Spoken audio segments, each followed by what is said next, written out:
Now, to discuss the future of this case, former U.S. Attorney and Right on Crime Executive Director Brett Tolman. Brett, great to see you.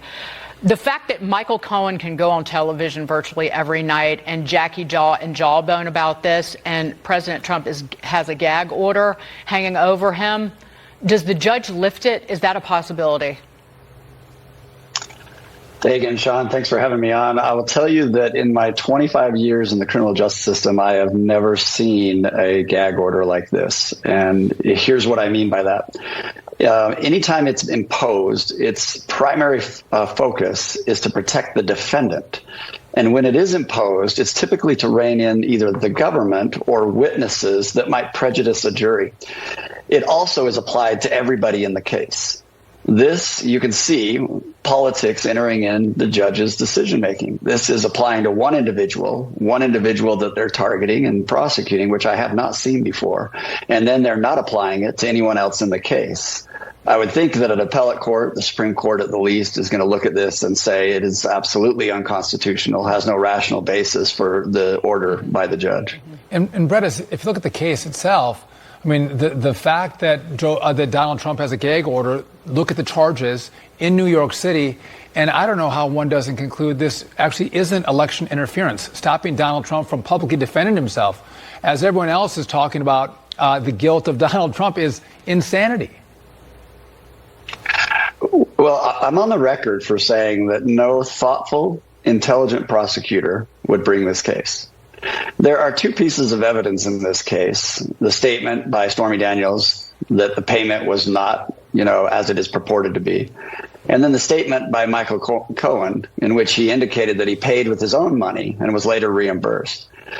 Then you add on top of that the Department of Justice declining to bring this as an election campaign violation. And what you have is a prosecutor that has thrown away the rule of law and indicated that the facts don't really matter. What they'll rely on is the ability to persuade a jury that they should convict. Can it be done? Absolutely it can, but it is not based on a sufficiency of the facts given the theory of the case here.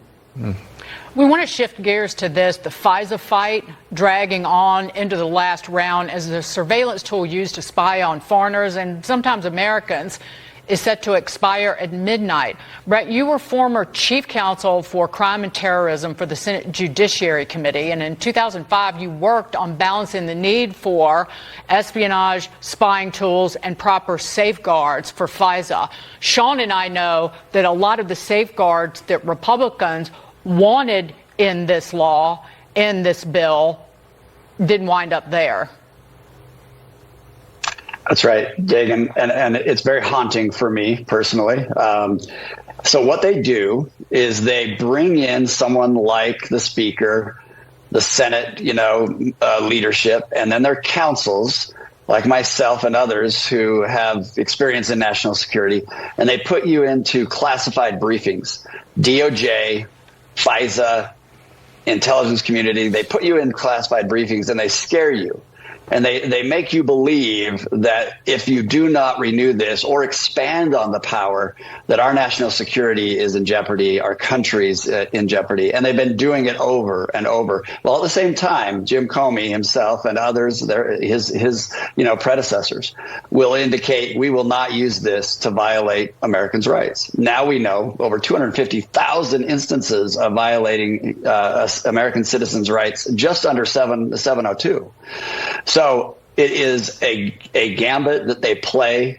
I have urged the senators and members of Congress, do not give into this. Do not let them persuade you. Do not sacrifice our civil liberties out of the fear of a future national security problem.